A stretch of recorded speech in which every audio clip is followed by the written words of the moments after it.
Nous allons enchaîner tout de suite avec un retour d'expérience de Renault Group avec Flavien Taquet, directeur Média Planning et Marketing Impact.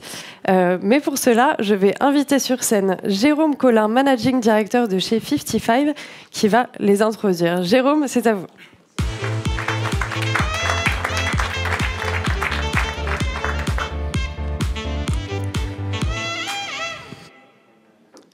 Bonjour à tous. Donc, je suis effectivement Jérôme Collin, je dirige les activités automobiles, industrie, média entertainment chez 55, qui est un cabinet de conseil data. En quelques mots, nous accompagnons nos clients pour développer et surtout déployer des stratégies data, en particulier dans le marketing digital. Et je suis particulièrement heureux aujourd'hui de partager avec vous les premiers résultats d'un projet qui a démarré il y a plus d'un an. Pour vous donner un petit peu de contexte, chez 55, on est persuadé de l'importance de limiter les émissions de gaz à effet de serre à travers nos activités, mais également à travers les activités de nos clients, essentiellement le marketing digital. Et on est également persuadé, parce que c'est notre cœur de métier, que la data est au cœur de ces initiatives, parce que c'est elle qui permet de mesurer, de comprendre et d'arbitrer. Donc, dans ce contexte, nous avons développé il y a environ un an une méthodologie pour accompagner les entreprises dans la limitation des émissions de gaz à effet de serre à travers leurs activités de marketing. Et aujourd'hui, nous pouvons partager un moment important, une grande étape sur ce projet. Nous avons pu réaliser un test grandeur nature grâce aux équipes de Renault Group. Et pour ça, je vous propose de partager le retour d'expérience avec Flavien Taquet. Bonjour Flavien. Bonjour Jérôme, bonjour à tous. Merci pour l'invitation. Donc effectivement, je suis Flavien Taquet, directeur Média Planning et Impact Marketing au sein de Renault Group dans la direction Marketing Services et Data. Avec mon équipe, nous avons pour mission de soutenir les marques dans leurs décisions marketing, notamment leurs dépenses publicitaires par exemple, avec des outils, des méthodes et des process comme le marketing mix modeling. Nous avons également un rôle transversal pour travailler sur des sujets à impact comme le sustainable marketing. Alors, ça tombe bien puisque 55 a été l'un des premiers à publier un livre blanc et à écrire une méthodologie pour mesurer les émissions carbone liées aux campagnes médias. Bien sûr, cette méthodologie s'appuie sur la data, notre cœur de métier, et cela nous permet de mesurer de manière précise les origines des émissions et de se donner les moyens d'agir. Je vous invite à consulter cette étude sur le lien qui s'affiche si vous souhaitez la lire. Et à l'image de 55, Flavien, je crois que le Renault Group et ton équipe en particulier sont très engagés dans les sujets de décarbonation. Alors effectivement, l'ESG est au cœur de la stratégie de Renault Group avec l'objectif de neutralité carbone dès 2040 en Europe. Et pour cela, il y a deux moyens majeurs. Le premier, c'est d'entrer dans l'économie circulaire, incarnée notamment par la Refactory et l'usine de Flins et l'entité The Future is Neutral, qui place l'économie circulaire au cœur d'un vrai modèle économique. Et le deuxième point, donc, c'est la décarbonation de l'ensemble du cycle de vie, où tout le monde doit prendre sa part, notamment le marketing. Alors aussi, avec certains collaborateurs, nous avons créé une task force pour travailler spécifiquement sur ces sujets de CSR marketing. Nous travaillons à identifier les bonnes pratiques, à tester des ad tech, des green tech, à échanger avec nos partenaires sur la volonté d'écrire une roadmap, un guidebook sur le sujet pour nous et les marques. Alors c'est un vrai travail collaboratif, transversal, et grâce à ce process, on a pu lancer 3 grands chantiers simultanément. Le premier, il est assez simple puisque c'est un chantier qui est relatif à la production publicitaire, notamment des films télé. Et pour ce faire, nous sommes associés à Publicis et évidemment à la marque Renault. On a un deuxième chantier en cours avec la marque Alpine sur la mesure de l'impact carbone du site internet. Et enfin le dernier qui nous concerne aujourd'hui et qui nous anime, qui est la mesure de l'impact carbone des campagnes médias et spécifiquement du digital en omnicanal du premier touchpoint jusqu'au site. Et pour ça, effectivement, la lecture de votre livre blanc s'est associée à 55 et avec la marque Dacia dans ce projet. On a été ravis de recevoir votre appel, je crois que c'était avant l'été 2022. Effectivement. Et puis, on a commencé à dégrossir le sujet ensemble. Ce qui nous est apparu assez rapidement, c'est qu'il y avait une énorme complexité, beaucoup d'inconnus pour vous, annonceurs, d'une manière générale.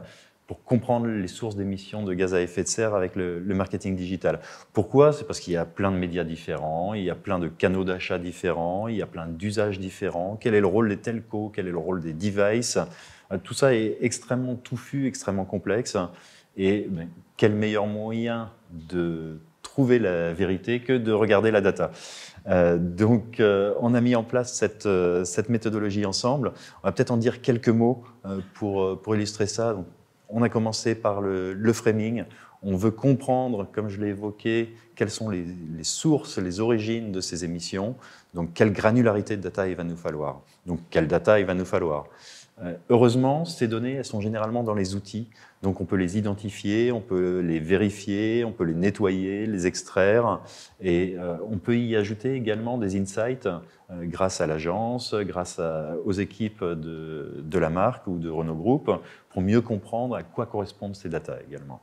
Et on avait de la chance, étant un partenaire de longue date de Renault Group, ces données, on y avait déjà accès, on avait déjà été les extraire.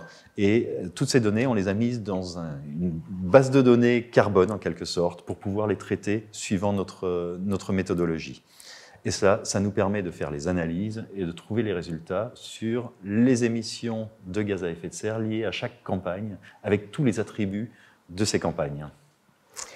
Alors, si je peux me permettre, Jérôme, il y a un point fondamental lorsque nous abordons le sujet de green marketing, du sustainable marketing, c'est la notion de performance business. En fait, le business doit être intégré comme indissociable à la mesure des résultats obtenus.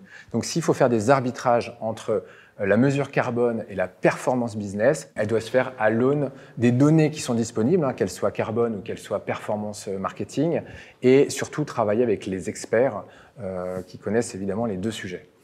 Effectivement, on est complètement d'accord, et c'est pour ça qu'on aborde le sujet à la fin en intégrant une mesure de performance carbone, donc à nouveau émissions de carbone et performance business, et c'est ça qui va nous permettre de faire les arbitrages. On pourrait presque rapprocher ça d'un équivalent CO2 PM, de la même manière qu'on a un CPM pour mesurer les achats d'impression. D'où, à nouveau, l'importance de ces données granulaires et l'importance de l'analyse et des insights. Alors, je t'en prie. Effectivement, je vais reprendre un peu ce que j'ai dit juste avant et pour rebondir aussi sur ton dernier propos. En fait, on a toujours veillé à avoir ce double objectif, l'objectif de réduction des émissions carbone, tout en assurant une performance business. Alors, réduire les émissions digitales doit bien évidemment permettre de conserver, voire d'optimiser tous les indicateurs de performance, médias, digitaux et évidemment sites. Alors, dans le cas de Dacia, ce qui était assez intéressant, c'était qu'il était d'abord question de définir une baseline. Une baseline, pourquoi? Pour avoir un cap, pour avoir une ambition dans un premier temps et de le faire en fonction des premiers constats qu'on a fait de l'étude. Alors, ce qui est intéressant dans le cas de Dacia, c'est que nous avons travaillé sur plusieurs pays. Et quand on travaille sur plusieurs pays, on a pu distinguer un pays à un autre, on a vu des similitudes et on a vu aussi des distinctions importantes. Alors justement, est-ce que tu peux nous donner quelques exemples? Évidemment. Alors le premier exemple, qui est assez remarquable, c'est que pour l'intégralité des pays, pour tous les pays, le média tire la consommation de CO2 équivalent de façon considérable par rapport au site. Alors c'est donc un pilier essentiel, évidemment, quand on doit réduire l'impact carbone au global, le média est prioritaire dans tout ce chantier-là. En revanche, ce qui est assez intéressant, et c'est vraiment une distinction entre les pays, c'est quand on ramène ça à la dépense publicitaire, on a vraiment des changements de notions et de mesures. Et effectivement, c'est intéressant, comme on le voit sur ce slide, quand on compare émissions et dépenses médias pays par pays, on se rend compte qu'on a des ratios très très différents qui varient du simple au triple quasiment. Et ça, c'est probablement lié à des stratégies différentes dans leurs achats médias, dans leurs canaux médias. Et d'ailleurs, si on va plus loin, on se rend compte que sur l'ensemble des pays, en fonction des canaux, on a des très très grosses différences également entre émissions et dépenses. Le search et le social représente moins que la moyenne en termes d'émissions par dépense, alors que le display, lui, est très très lourd. Alors, pourquoi le display est très lourd? C'est essentiellement parce qu'il intègre le programmatique qui, comme on le sait, est beaucoup plus énergivore. Pourquoi est-ce qu'il est plus énergivore? Parce qu'il peut y avoir plus d'intermédiaires, il y a un petit peu moins de visibilité. Et ce qui est intéressant, c'est que ça donne tout son sens également à une stratégie de SPO. C'est-à-dire qu'on va avoir du SPO qui aura un impact à la fois business, améliorer la performance business et améliorer la performance carbone. Tu veux peut-être nous en dire plus encore sur le programmatique? Oui, justement, parler de programmatique, c'est assez intéressant parce que quand on regarde plus en profondeur le média, on peut distinguer entre le programmatique. Il y a deux types d'achats programmatiques. Il y a sur des assets d'image et des assets vidéo. Alors, les sous-jacents pour les émissions qui sont l'achat et la diffusion sont vraiment très très différents quand on aborde les deux sujets. Le premier, donc, le média est plus gros contributeur à l'empreinte carbone pour les créas de type image, alors que le second joue principalement et massivement sur l'empreinte carbone des formats vidéo qui ont un format beaucoup plus lourd. Donc, une fois qu'on a tiré ces grands enseignements, notre rôle est de mettre en regard ces résultats de la stratégie de chacun des pays. Et évidemment, on peut s'en douter, chaque pays a une stratégie différente, des achats médias différents, des assets différents, des formats différents. Et du coup, il faut s'adapter et regarder comment on rank les pays de leur émission les uns par rapport aux autres. Et c'est là-dessus qu'il va falloir travailler de concert avec, évidemment, les marques, mais également les équipes locales pour, justement, les guider dans leur réduction de l'impact carbone. Tout à fait. C'est pour ça que nous poursuivons aujourd'hui le projet en travaillant des pistes d'amélioration avec les équipes de la marque, avec potentiellement les équipes locales, les experts, pour ne pas faire de jugement à l'emporte-pièce qui pourrait nous amener à couper tout simplement les campagnes qui émettent le plus de gaz à effet de serre. Et ça devient très intéressant parce que ça va nous amener à faire des arbitrages très complexes. Typiquement sur la durée et la qualité des vidéos, par exemple. Aujourd'hui, va se poser la question de dans quelle mesure on peut maintenir la performance business si on diminue la durée, si on diminue la qualité. Et on va avoir plein d'exemples comme ça où en fait les arbitrages vont être probablement très différents, campagne par campagne, pays par pays. Alors on a beaucoup parlé de médias. Est-ce que tu peux nous dire également quelques mots sur le site? Oui, rapidement sur le site. Donc on l'a vu juste avant, qui pèse pour une part beaucoup plus légère que le média, des émissions donc, du scope étudié.